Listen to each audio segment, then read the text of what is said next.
Привет, друзья! С вами девчонки Лис. Сегодня мы предлагаем вам посмотреть заключительную часть зимней прогулки по Припяти. В этом видео мы заглянем в дома, которые находятся очень близко к КПП Припять, и посмотрим, какие же интересные находки нас там ждут. Так, посмотрим, что у нас в этом доме.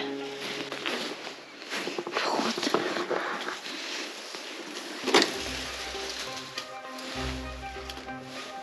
Завален.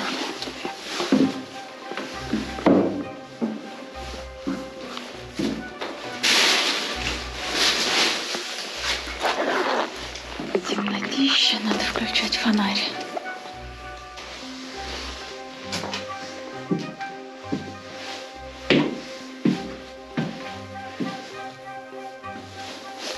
Друзья, смотрите, какая кухня. Во-первых, здесь обстановка вся сохранилась.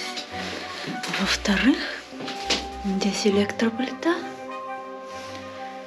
В смысле, газовая плита, не электро. 9-этажный дом, первый микрорайон.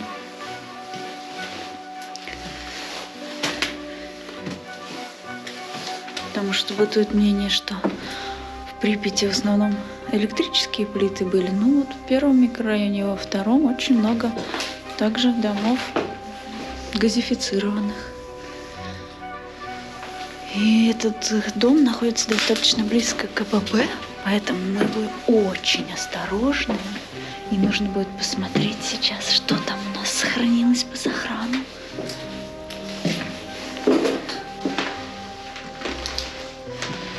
Вот очень интересная квартирка с диваном классным, сохранившимся, со шкафами. И похоже, что этот дом достаточно сухой.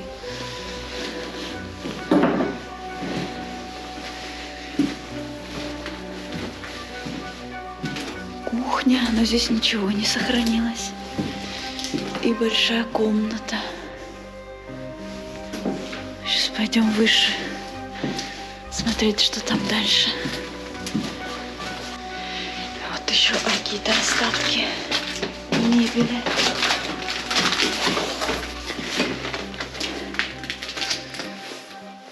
Здесь кухня, ничего не сохранилось. Здесь два шкафчика. Вот этот первый микрорайон, самые старые дома. Но панельки, хочу вам сказать, еще очень даже неплохие. Гораздо лучше выглядят, чем кирпичные. Друзья, вы только посмотрите, что мы нашли. Сейчас я сниму на другую камеру. Вот, друзья, вот такая вот документация. Здесь, конечно, ничего не понятно. Какие-то цифры. Мы в этом, конечно, не разбираемся.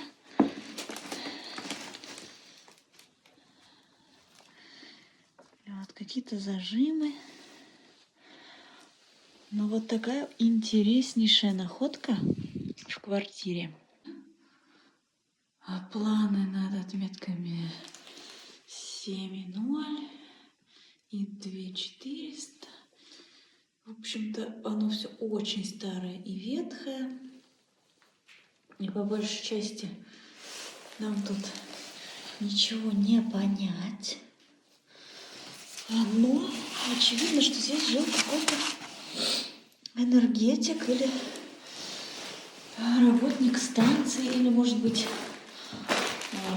человек, который собирался пойти работать на станцию, обучался, потому что здесь достаточно много разной литературы. Вот еще есть билеты вот такие и записи. Смотрите. Это все очень интересно. Такие припятские артефакты, которые в скором времени просто исчезнут, истлеют. Вот такой кусочек истории остался здесь. Это очень-очень интересно вот такое вот находить. Конечно же, мы все это сейчас аккуратно сложим, положим обратно. Да вам покажем, оставим для истории. Ну, все в таком очень плохом состоянии. Практически все выцвело. Но все равно находка потрясающая. Все, сейчас складываем и убираем обратно.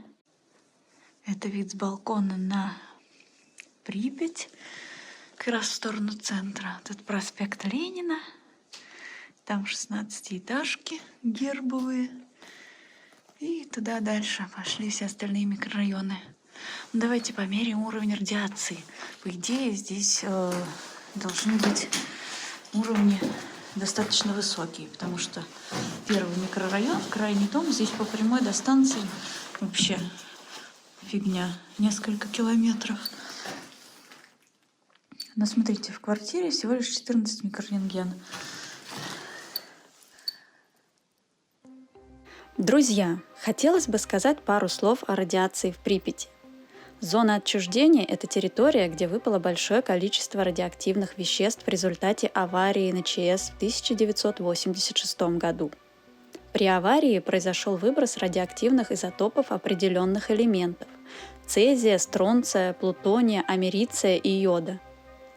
Настолько большое, что пришлось эвакуировать население. Дозы облучения, которые получал там человек, превышали установленные лимиты для населения. Это важно понять, не убивали все живое, не вели к смерти человека, не вызывали гарантированно рак, а превышали лимиты. Больше всего во внешнюю среду попало радиоактивных цезия и стронция. Период полураспада у них около 30 лет. Это значит, что каждые 30 лет активность у них падает в 2 раза. Уран. У урана есть несколько радиоактивных изотопов – уран-238 и уран-235. Уран ядовит. В человеке при длительном контакте способен вызывать различные заболевания, в особенности почек и печени. Радиоактивен, однако из-за очень долгого периода полураспада его радиоактивность не так сильна. В частности, альфа-излучение урана-235 не способно преодолеть ороговевшую человеческую кожу. Плутоний. Плутоний-238 и плутоний-239 – радиоактивные элементы по степени опасности, превосходящие уран. Частицы плутония откладываются в скелете, печени и других органах. Биологический период полувыведения из костей – 100 лет, из печени – 40 лет. При этом плутоний представляет серьезную опасность только если источник попал внутрь организма, с пищей или водой. Альфа-излучение плутония достаточно слабое и не способно поразить человека. Самым опасным является вдыхание плутония, так как он оседает в легких. Йод-131. Радиоактивный изотоп с периодом полураспада 8 суток. Полный его распад – 80 суток. Попадает в организм с воздухом и скапливается в щитовидной железе. Йод-131 попадал в организм людей с радиоактивной пищей, например, молоком, мясом или овощами, которые подверглись заражению.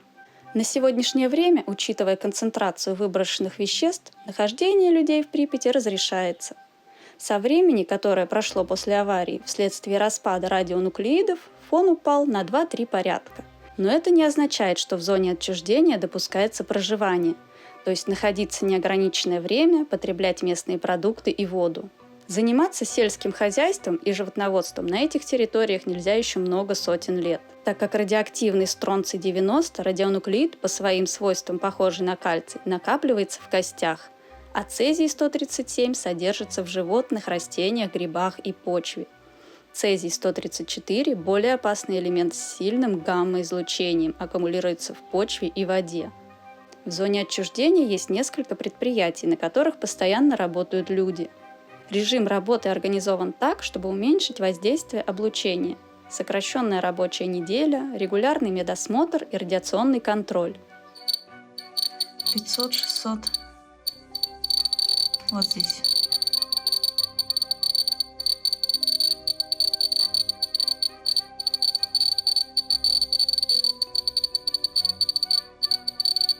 Ой, уже 800, смотрите.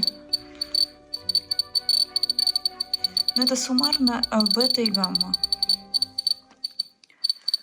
Ну вот так, друзья, конечно, в домах уже с такими уровнями, с такими пятнами жить, конечно же, нельзя. Это небезопасно для здоровья, потому что это продукты распада урана. Это они аварийного происхождения все радионуклеиды. Ну вот, где-то потерялось уже это пятнышко. Ну, сами понимаете, что чем ближе к станции, и тем у нас выше вероятность получить в квартирах какое-то пятно. Пойдем сейчас посмотрим, что дальше. За окном, вот как раз аккурат за этим домом, который у нас напротив, там видно станция.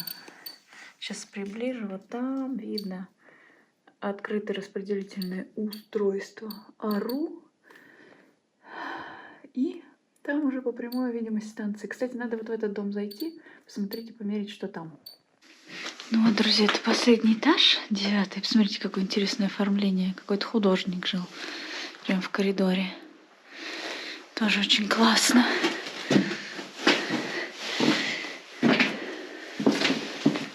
Смотрите, какая картина. Здесь тоже неплохой сохран вполне.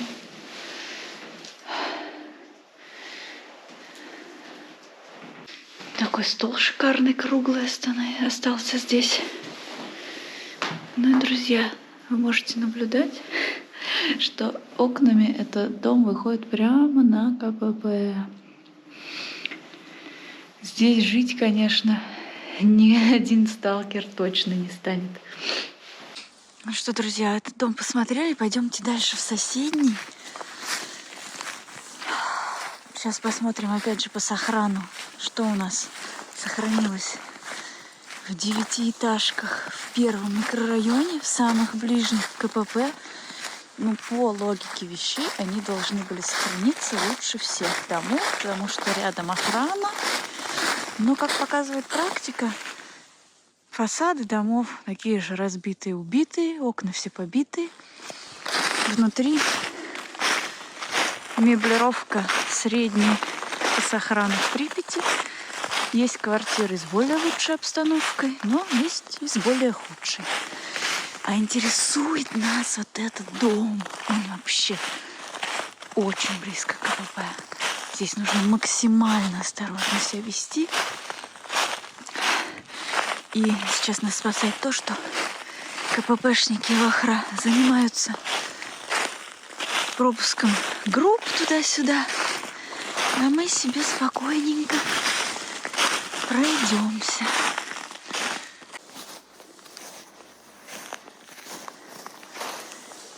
Также здесь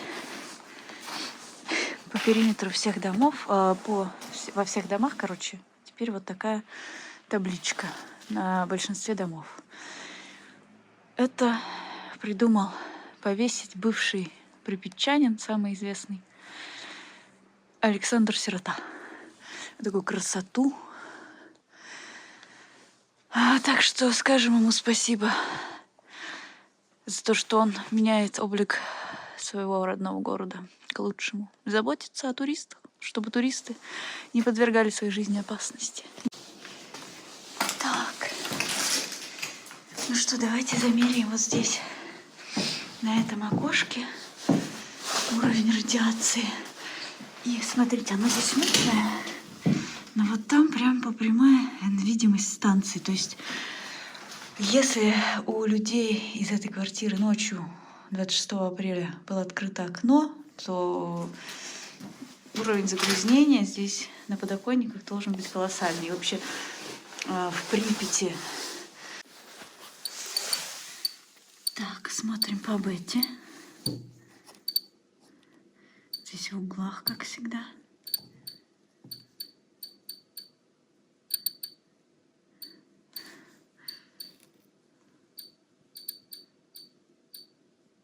Что же касается сталкеров, они пребывают в зоне на свой страх и риск.